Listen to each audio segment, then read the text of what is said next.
அதில் அடுத்தது என்ன பார்க்கணும் அப்படின்னா குர்ஆன் இறங்கின காலகட்டம் இன்னிலிருந்து 1400 வருஷத்திற்கு முன்னாடி இருந்த ஒரு காலகட்டம்.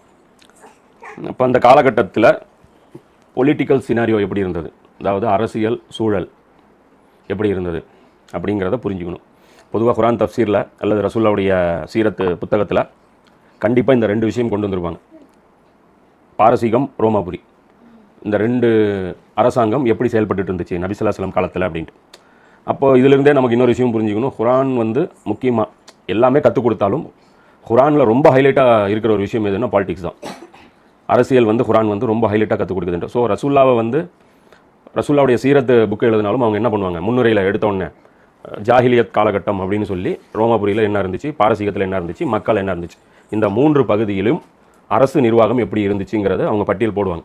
இது குர்ஆன் தஃப்சீர் இருந்தாலும் அது கொண்டு வந்திருப்பாங்க, சில தஃப்சீர்கள் அது கொண்டு வந்திருப்பாங்க. முக்காவாசி சீரத்து புக்கு ரசூலுல்லாஹ்வுடைய வாழ்க்கை வரலாறு புக்கில் இது கொண்டு வராமல் இருக்கவே மாட்டாங்க.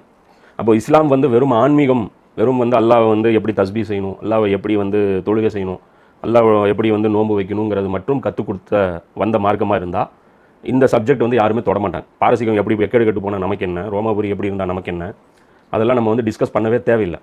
ஆனால் எல்லா சீரத்து புக்கிலையும் இதை டிஸ்கஸ் பண்ணியிருப்பாங்க. அப்போ ரசூலுல்லாஹ்வுடைய மற்ற வாழ்க்கை எப்படி நமக்கு முக்கியமானதோ அதே மாதிரி அரசியல் வாழ்க்கையும் ரொம்ப முக்கியமானது. மற்ற விஷயங்கள் எப்படி நமக்கு கடமையோ அதே மாதிரி அரசியல் வாழ்க்கையும் நமக்கு கடமை. அப்போ குர்ஆன் இறங்கின காலகட்டம் மோஸ்ட் இம்பார்ட்டண்ட்.